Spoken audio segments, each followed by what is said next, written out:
my album. You know, the one I've been talking about, stressing about recording since I started this channel, actually, since a couple years before that. It's coming out in a couple days.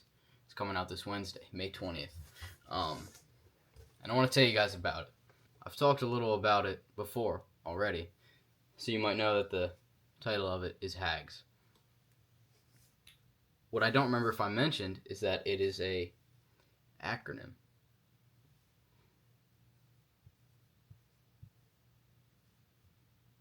How much of this can you see?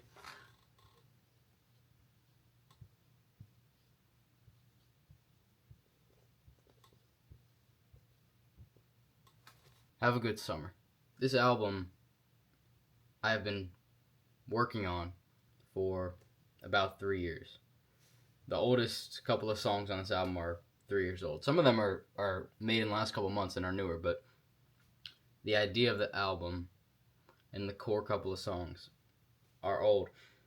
Started writing them when I finished my last project. It wasn't an album, it was an EP called Waiting on Something Wonderful in 2023. And basically, ever since I finished that, put that out, I knew this was going to be the next project. Now, why is it called this? Have a Good Summer? That's the way you sign somebody's yearbook.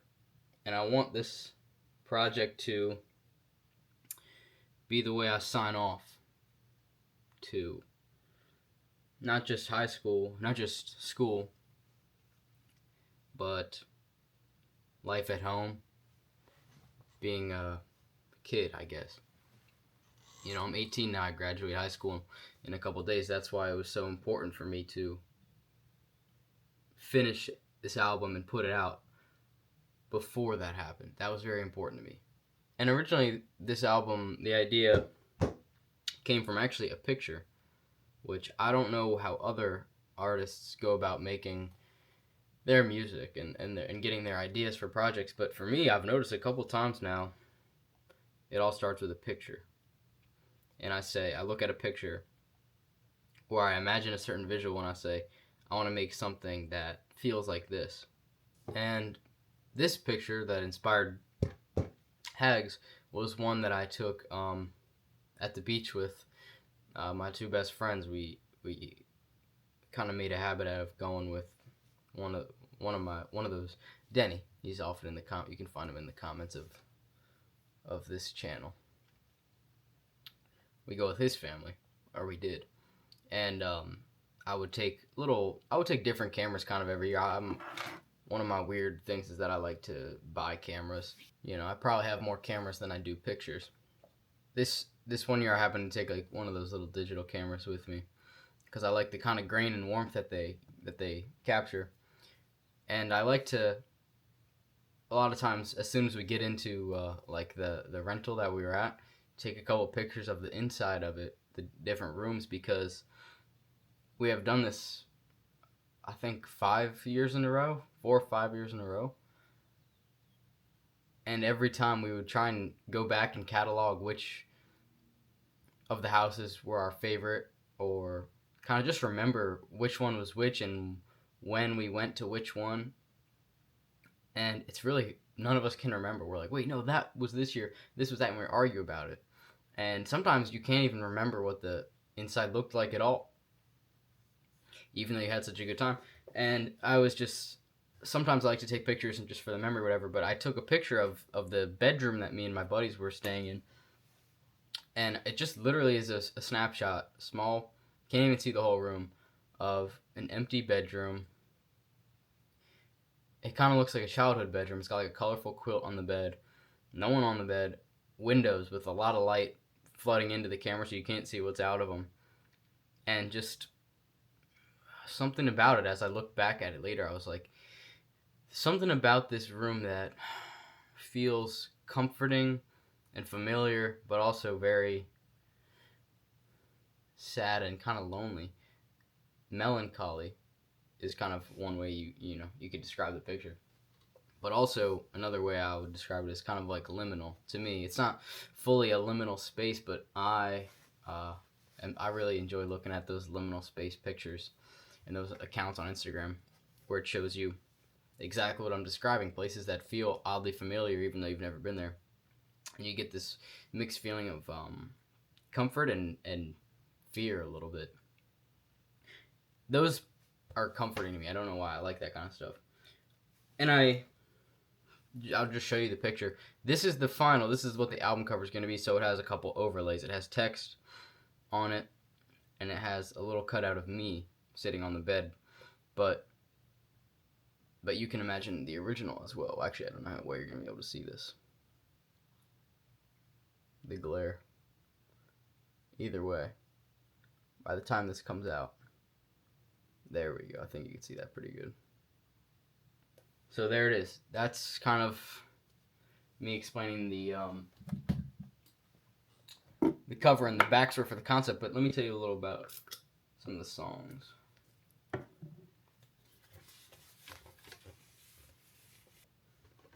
So there's 10 songs on this album. And the intro, the first song, is called Stepping Up.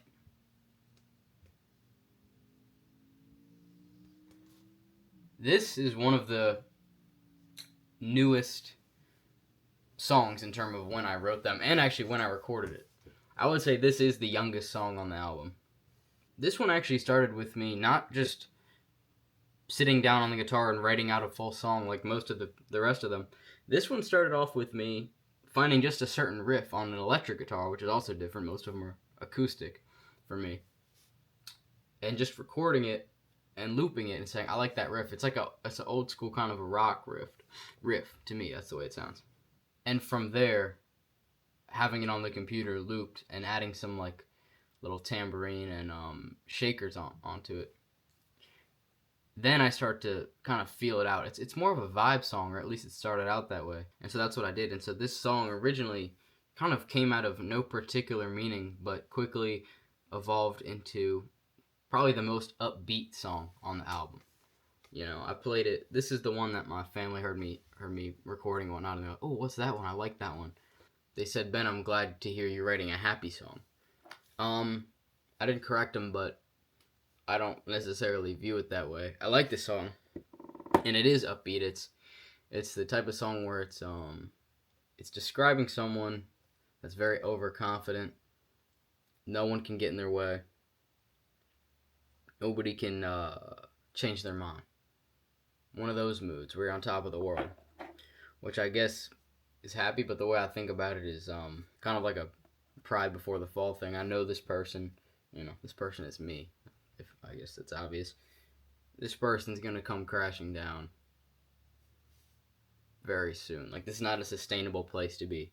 I say all that to say, though, it's not that I still like this song and I like what it describes, but it's not, I'll never just write like a purely happy song or just a purely sad song, because both of those things are lies. Like, in order to capture a truth, which I think every good song does, it captures some truth about the world.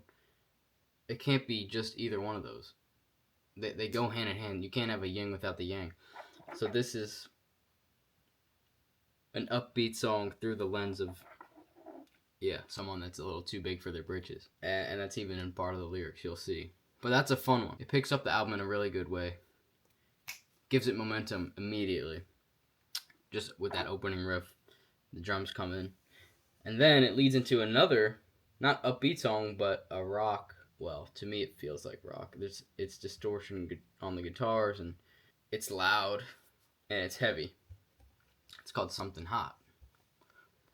Now, I don't know if you guys will think this is silly. There was actually a point where I was writing this album, and I noticed I had 4 songs that started with the letter S, and I was like, ooh, I gotta change that. I think this is the type of stuff that only the artist will think of. I don't think anyone would ever notice that, but I wonder, do people look at other albums and like, oh, that's a weird coincidence. All the titles are there's a large proportion of the titles that are 2 words or 4 words, or like his titles are too long. I worry about that kind of stuff, but I'm pretty confident that's something that nobody actually cares about. That's like a self-only kind of thing. Regardless, this song, you can actually go back on my page and hear, because I've played the whole thing acoustically a couple months ago. This is a pretty cool one. It's more of a storytelling song. This song paints the picture of being at a school dance, and that kind of volatile environment of being both excited to be there and nervous because you're in front of everybody on the night that you're supposed to be, looking your best, and there's kind of potential in the air of things that could happen. And if you're someone like me that's always kind of seeking out the glory of the moment, you're trying to make the most of it. Your kind of nerves are on end, and you're just scanning the room trying to figure out what to do. I just wanted to capture that very unique feeling. Again, notice a pattern, I guess, is that it's a mixed emotion. That's what I like to do. I feel like the only way to be fair in writing songs is to be neutral, be the writer, and paint a clear enough picture that your listener knows your biases. Like for this one, yeah, I'm talking about the fact that, I write it from a first person point of view, and I say, I'm on top of the world. I don't actually say that. What I actually say is, I'm stepping up, I'm stepping out. Please step aside before I blow you down. I'm not actually going to shoot anybody. But it's a hyperbole. And me exaggerating that heavy lets people know, oh, this guy is crazy. This guy, he shouldn't be trusted. But at the same time, I felt like that before. We've all felt like that. Crazy good day. No one can tell you otherwise. And we all also know, because we all woke up the next day, that it doesn't last forever. But we can still have fun while listening to it. And we can all say that that's a truth. That's a reality. That exists. And the same thing is this. Something hot. The chorus is, he's itching to touch something hot. She's so proud of the dress she bought. Because I want to paint, again, this clash. You have the guys that are there, more of like the glory seekers, trying to make a move with girls, impress their date, whatever. I've never been with a date, but I kind of paint that picture. And then you have the girls that are so, worried about how they spend hours doing their hair, putting on their fake tans. And they just want to look good and enjoy their night, Meanwhile, the guys are trying to court them, whatever. And it's both thrilling and terrifying. And I guess I just said those are kind of synonyms, right? But that's another truth. And it's balanced. And the third song, so these first two are a little newer. I wrote this one, like I told you, most recently. This one I wrote, I guess, just back in the fall. This one is where we start to get into those really old ones.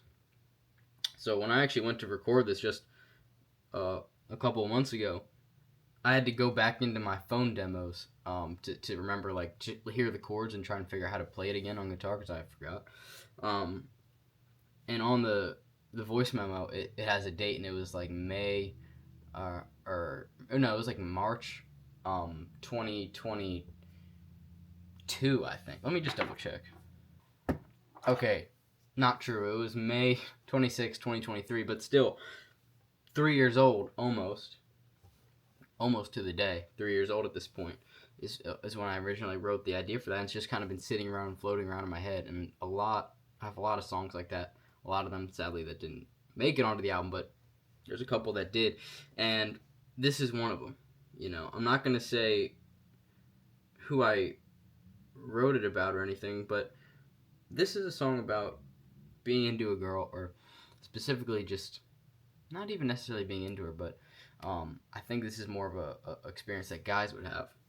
Watching a pretty girl that's well-liked and well-known go through her life kind of naive and unaware of what feels like a much harsher reality as a guy, especially when you're lonely and younger. I mean, I wrote this when I was a freshman in high school, I think. 14 or 15, whatever. I wasn't really talking to a lot of people in school at this time. Just feeling lonely, and yeah, I did like this girl, and I just felt like she was in her own world, and it felt like a world that had no problems whatsoever. And I wasn't jealous of it because I knew that that wasn't real. That's like going back to what I said. If I was to write a song all happy, it wouldn't be true. I know that that doesn't exist. What her world doesn't exist for me. But still, it hurts to see because I'm feeling all this weighing down on me, all this I got to deal with, and I just see her kind of frolicking around, smiling at her friends or whatever, laughing, having a good time, and I'm just kind of watching from the sideline, like, man, must be nice. That's kind of what that's about, and I would say the way it's recorded, the way it's presented, I'm pretty proud of it. It's cool. It builds. All right. I would appreciate if you listen to that song and listen, be in a place where you can actually listen. Don't just pull it up on your phone. Maybe headphones or in the car. It builds. And I did not anticipate. I did not write it thinking it was going to be like that. I just wrote it acoustically, and it's very simple. It's only 2 chords on the guitar, and so I was a little when I went to record just a couple months ago. I was self-conscious about it because it's just 2 chords, and they're all on. It's only a 3-note chord, and it's all on the 3-note chords all on the highest strings of the guitar, so it's a little bit harsh on the ear after a while too, just very high pitched. And I was like, man, this is really like, I know some of my favorite songs are that simple, but it's hard to be brave enough to put out a song like that and say, song is good enough on its own to just have voice and these 2 chords. And so I couldn't really stomach it, and I also couldn't really record the guitar well enough because it's hard to record acoustic guitar. I'm not in a studio. Where you see me sitting is where I record. And so I ended up playing around, adding different reverbs, different just percussion. This is the first album I ever ended up actually using real tambourines and shakers and cabasas. Actually, that my dad just happened to buy me. He's just like order stuff. And he's like, Ben, try this out. And I'm like, why are you buying me this? But I have it sitting around my room, and as I'm making these songs, I'm saying, you know what? Let me throw that in there, and it ends up making something really cool. And also the things that I added, this kind of the bass, a digital kick,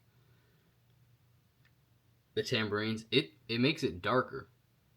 Makes it a lot darker. It didn't feel like that when I originally wrote it. It doesn't sound like that on the memo, but it kind of accentuates the meaning of it a little more. What I just described to you, the feeling lonely and watching this girl have it easy. And this is your mission as a man. You gotta cultivate your own, you gotta find your own path, basically. And I like it that way. I like to do it on my own steam and make my own way. So I'm not mad, but it feels like this at times. And you'll know what I mean when you listen to it. Let me number these. Okay, track 4 is called The Trouble with Me. Now, this is another one that you could go and see a clip of if you go back on my Instagram, way back to when I first started posting videos on there about this time last year. But it's not going to sound the way it sounds now because I tried to record it that way with just an acoustic guitar, but they were just like some cowboy chords, and nothing's wrong with that, but it's just, I was like, this isn't sounding the way I want it to. So I ended up just playing around with it, found some bass line. I don't actually remember how this happened. I'm not a bass player. I was specifically trying to record a bass line for something. I don't know if it was for this, whatnot, but I was like, it reminded me of the Police walking on the moon. I hope it doesn't remind you of that too much. If I hadn't said it, I hope I'm not ripping them off. I don't think I am. But that song opens up with just drum and bass, and this one is a little similar. And this one is, as you could tell by the title probably, just talking about my struggles as a person, I guess. I'll just tell you the opening line, which will probably sum it up pretty good, which is, I get real high and low, respectively, a couple times a week. That's the trouble with me. And the whole format of the song is I just go to list other troubles and diagnose them as, oh, that's the trouble with me. This is the trouble with me. And eventually saying, well, I don't know what the trouble with me is. And that's the scary thing, which I'm sure a lot of people can relate to in certain darker, periods of the time where they just say, man, what is this? I feel so bitter and I don't know why. That's kind of what that's about. And again, with this one, I kind of ended up building off of this technique, I guess you could say. Well, I didn't make them in this order necessarily, but with both of these, I developed a new style of recording. I mean, for myself, I'm not saying it's new just in general, but more reverb, more percussive instruments, and just leaving it more open, making it feel like a big song, but without there being too much actually crowding the space. Almost using that negative space of the reverb to make it feel bigger, even though there's not always something there. And then track 5, kind of pick it up a little off of the depressingness for track 5.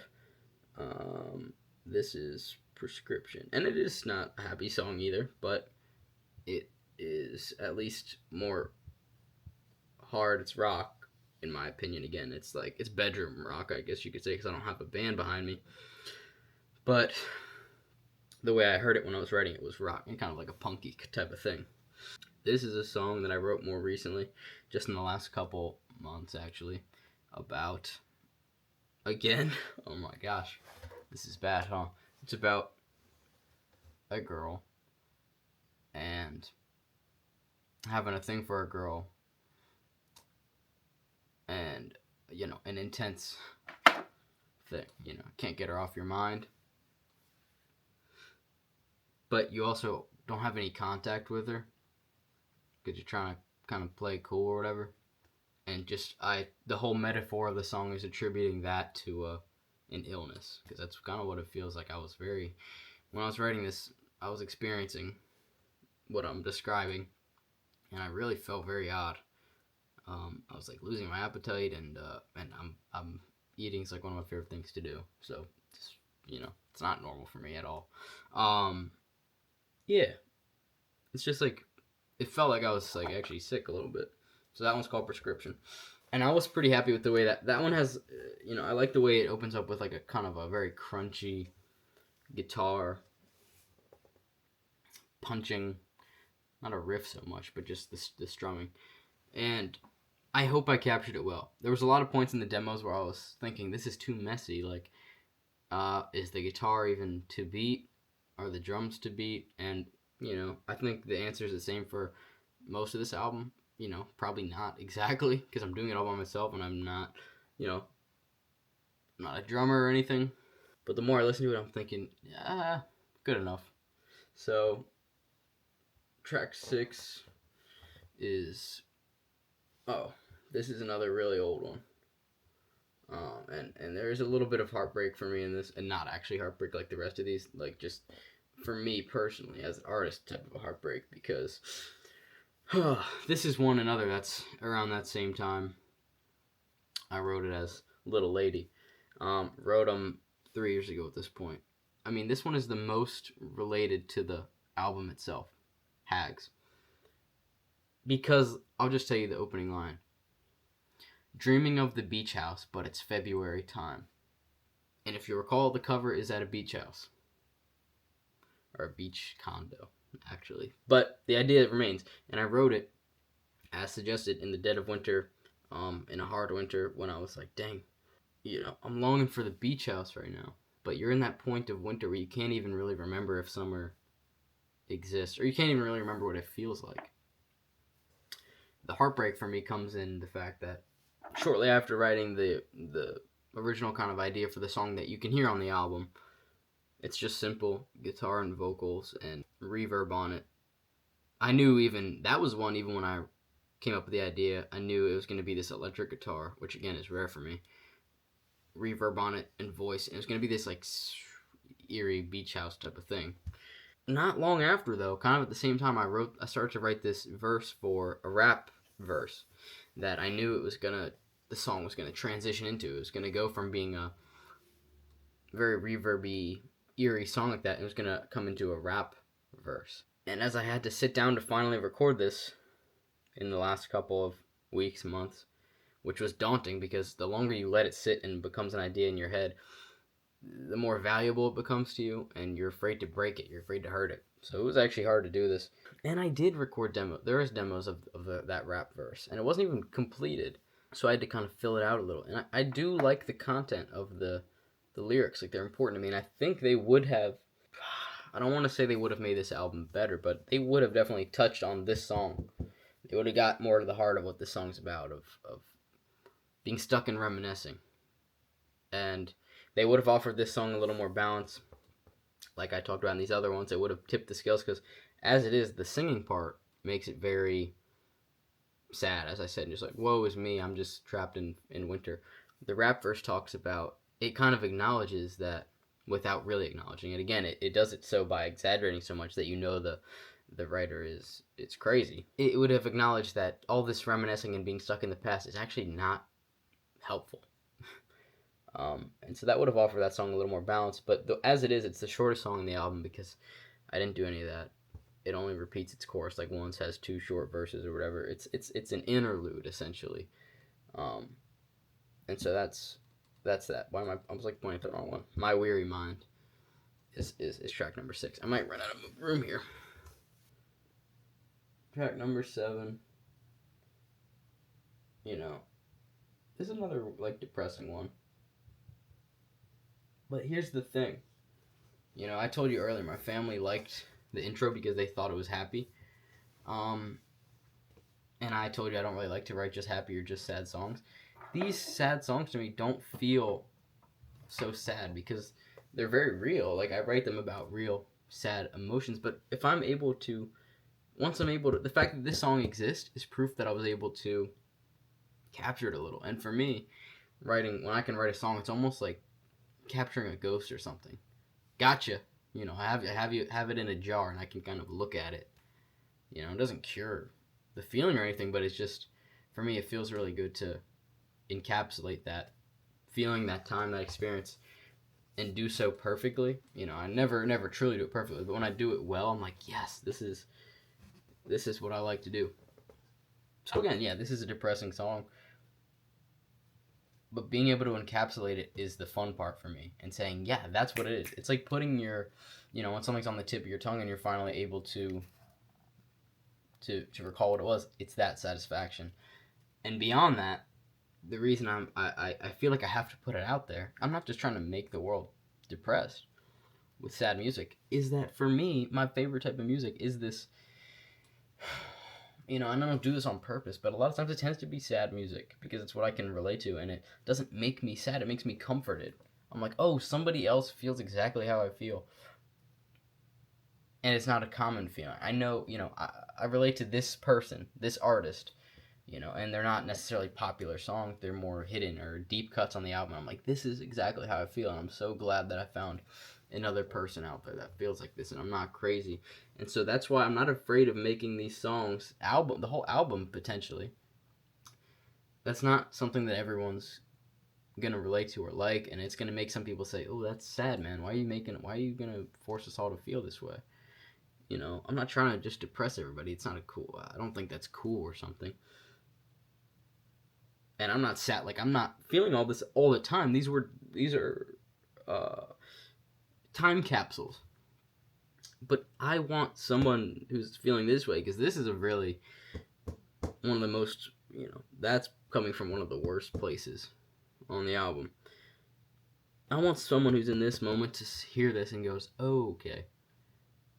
Benny already felt this way. Benny survived it. Or at least, you know, okay, I'm not the only one who feels this way. This, you know, the title is Just to Bruise. You know, the first line is, lately I'm riding just to bruise. I'm pushing the limit just to get hurt. I just want to, you know, I'm putting my hand on the stove, you know, that old saying, just to see if I burn. Because I got nothing else, like, I don't feel anything. That's coming from a numb place. And that's another kind of, I was nervous about this transition from My Weary Mind to Just a Bruise, because I like to keep the album consistent. Like if I'm gonna do a quieter song, I like there to be momentum. I like to maybe do another upbeat one, or not upbeat, but more rock one with a drum beat, something driving behind it after. But I said, you know what? This is where it goes. I don't care. This one has no drums behind it. My Weary Mind's just guitar and vocals. This one has just guitar and vocals, and that's where it goes. You know, I have to, that's a leap of faith to say, you know, people, are they gonna get through this part of the album, this slow part, and if that was what was keeping them back, then they weren't gonna like it anyway. So, you know, and again, I'm not making this for people to like. I just want to make it coherent because I believe in these, and I know it's not going to be everyone's flavor. And if it was, I would have had failed because, like I said, my favorite works are not necessarily always, you know, huge albums that everybody knows. I like some of the deep cuts. That's what I relate to the most sometimes. Now, track 8 is called Signs. This is more of a newer one. I wrote it around the same time as Prescription, and quite frankly, it's about the same person. But it's more of a fun one. You know, it's a little sad, but it does it so in a more of a playful way. And the whole concept is, well, the first line of this one, and it kind of repeats itself throughout the song, is signs I can read just fine. As in, you know, say no more. I see what you're telling me. You know, and this is talking about, you know, this moment kind of after, kind of like the sequel to Prescription, where you've realized, okay, this person does not feel this way about me. Say no more. I don't want to embarrass myself. Just, I'm fine with it. Just please spare me. Let's act like this, you know, didn't happen, you know. That's pretty much that one's all about. That was actually a fun one to record. That there might be like the most amount of demos. Let me see. Is that true? No, it's not that one doesn't have the most amount of demos, but it has a lot. This one took a lot of tweaking. Because it's a bigger song. It's like Prescription, and it's like these first two on the album where, to me, it's a rock. So, drums behind it, bass, digital bass on this one, and also some. This is interesting. This is one of the only ones that has like some pads and some kind of like a synth or something behind it in certain parts. So that's a fun one, and it is more upbeat in my opinion, and I am proud of the way this one sounds. It's almost, so I would just say, like, if this one's a color, this one's blue, a light blue, and it's almost like a Fruitiger. It doesn't sound like Fruitiger Arrow, but it's almost like that, kind of. Not really. It's a stretch. Man, I'm running out of room. Number 9 is what? Oh shoot. You can execute. And again, this is where I'm starting to be like, you know, are people gonna be looking at my album and be like, why the hell are his titles so long? The Trouble with Me, What You Can Execute. The next one is another four word one, but you know, I don't think anybody really cares. And it's my album. This one, I don't actually really remember when I wrote it, but it's not. I know it's not as old as some of those other ones, like I mentioned, but this one is really a song of talking to myself, a younger self. And it's not necessarily like I'm me right now talking to my younger self. It could even be my future self talking to me right now. It doesn't matter the time. It's just this idea of kind of trying to help myself out because I'm feeling all these big things, and you know, a lot of people I feel like don't feel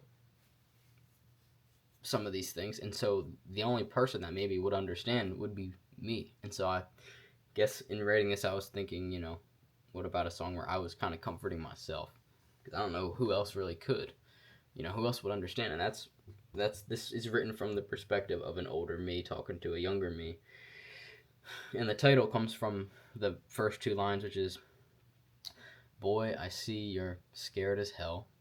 Well, I am too. It's that space between what you want to be and what you can execute. If that speaks to you, I think some people would understand. It's talking to a younger version of yourself where you're in this in-between stage where you have these aspirations, for me, I think at this point when I was writing it was probably the idea of this album itself. I've had the idea for this album for a long time, and I knew it had to be good, had to be up to a certain standard. And the fact that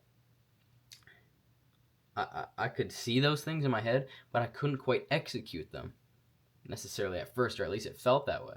And so that was the fear. I was in that space between knowing what I want and not being all the way able to do it at first glance, at least. And I think that's just true with. I mean, that's the scary part about any big goal, is really setting out and everything feeling impossible at first. And again, this goes back to kind of what The Trouble with Me, A Little Lady. Yeah, that's kind of similar to these two, where it's some reverb on it. It's kind of an echo chamber. And this one, actually, I'm proud of the way I recorded it, because when I was starting to write this, or starting to record this album, I had a lot of frustrations for different reasons with all of these songs, but just with the ideas of not being able to play certain guitar parts to a metronome, or right onto the beat, or not being able to get the drums, or not being able to get it right. And a lot of times I would turn, in frustration or just kind of exhaustion, I would turn to online to see what do people do? What do the great ones do? What did people do before we had laptops to record music on? And one cool thing I found on YouTube is that back in the day, bands would not record their music to a metronome. They would just be in a room, and this is not all bands, of course, but they would just be in a room together. They'd get all mic'd up and just play as if they were going to play live. And that was the recording. And when I had, sometimes I need somebody to tell me I'm allowed to do something before I go and do it. Because in my mind, if you're going to make a professional sounding song, you need to have a metronome and a beat to it. Turns out from this video I was watching, is old songs don't have metronomes, and you'll actually notice they speed up and slow down in certain parts, and it's about feeling. And the more you think about it, is that makes sense. All throughout history, we don't have metronomes. We just go by feeling, and we follow the drummer. That's the spine of music to guide us of how fast to go, how slow to go. And we're human, so of course it's going to change throughout the course of the song. It's not going to be exactly the same BPM the whole time, beats per minute. So I must have been struggling with this one at the time, because I said, let me try and do a non-metronome version of this song. And so I turned off the metronome and just recorded this guitar for this song, which is never something I do. I recorded the guitar, all in one take for the whole song, I believe. I don't think I spliced anything together. And as I was doing it, I was trying to sing the part in my head, so I'd know, okay, this, the chorus is here, whatever. But as I was doing it, I was knowing, okay, I know I'm speeding up right here, but I'm gonna try this out. It might be cool. So you'll hear in that song, there's parts that speed up and there's parts that slow down, especially towards the end. But because I don't have a drum loop over it, like I do with a lot of some other big songs, you have a drum loop that stays fixed and it's digital. The only types of percussions over this song are tambourines, and I think it's just tambourines on this one. And so that makes it a little more of a challenge, because you have to record the individual tambourine for every section that you want it. You can't just copy and paste it, because the tempo is different and it won't line up. But it was fun because it sounds more, not messy, but it sounds more authentic and live to me. And also with just some background vocals, which is a whole new thing I never really played with. I played with some background vocals on this. You'll hear them during the choruses. And it sounds to me almost like a temple chanting or something. I wanted it to feel like that, like you're, in a very spiritual place, because that's what this event is. You're in a meeting with your, and it's not literal. You're not literally meeting with your future self. I won't explain it. I don't like to explain it too much. It gets, I like to leave it up to what people want it to be. Whatever. Okay, and then we have the final track of the album, On Down the Road. Now, this is probably the most recent song, just in terms of of relevancy to my current place in life. And it is also, I wrote it probably along with this one, the most recently. But it's just talking about being a very newly 18-year-old, a young man, and suddenly realizing, oh shoot, this is the part where I'm supposed to take charge and, be an adult or whatever. I'm not fully even there yet. I'm still in my last couple of days of high school, but I'm starting to feel that, and just the idea of like, oh my gosh, I can kind of go and it's on me now if I want it to be. It's a crazy realization because you don't think about it. No one prepares you for that. Really, they can't really. That's what this is about. And there's definitely some humor in here. Just there's actually a little bit of like rapping in this one. It's just kind of the way it came out. Again, this is one that actually started out on the computer with just a certain riff. The opening riff you hear in this of plucking, that was just something I came up with and was like, oh, let me record that. So no, it's not something I just sat down on my guitar and wrote. Nope, I just wrote the riff, then I tried to find chords for it, and I was like, okay, there's the pre-chorus, there's the chorus. Added some digital drums, and that's how this one came about. Also, one of the most frustrating, well, not one of the most frustrating, but just recently it was frustrating because I finished this one the most recently, along with the intro, actually. But literally, I uploaded all the songs yesterday onto the platform I used to put my music out, and went and just sat down and listened to all the songs one last time to make sure I was in my car. Obviously, I should have done this in a different order, but I'm rushing. And I was like, oh, shoot, this one is not ready. Like, the choruses are all fucked up, and so I had to go back and do another demo, and it's not perfect, but it's good enough, again, so that goes for the whole thing. But I definitely think some people could relate to this one, probably more so than even some of these other very niche things. Like, I think it's definitely about feeling hesitant to just follow into what you're kind of told to be doing, because you are a young person and you're supposed to listen to the people that came before you. But this one is like, it's how I feel. It's where I'm saying, well, hold on, it doesn't really, my intuition tells me something else. Like, are you sure about this? And the rest you're gonna have to kind of listen to on your. I mean, this is all the songs, but to fill in, the rest of these songs is you're gonna have to do on your own. Again, this album is called Hags. It's by me, Benny BNG. You can find it on all streaming platforms after Wednesday, May 20th. And keep in mind, I really hope, even after hearing my ideas about what I wrote the album about, that you can still put your own meanings to it. Because that's what really makes music special, is what you think it means. And honestly, in some ways I wish you hadn't even seen this video. Too late now. Because it's going to be hard to get what I wrote them about out of your head. To me, it's like when you see a movie before you read the book, and then as you're reading the book, you can't picture anyone but the actors for the characters, because you already have an image of them in your head.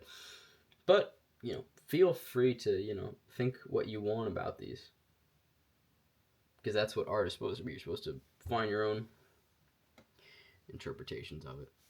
And I really hope that this is able to comfort people, because otherwise I'm just out here whining into the abyss. Okay. I'm really excited that this is finally over with. Like, the recording process was very painful. Or just, frustrating parts. But also a lot of fun, of course, when I got these things, how I liked them. So, please, let me know if you're excited. Let me know if you have any questions. And let me know if you like it. Cool. Alright, thank you. Benny BNG out. I'll see you guys next week.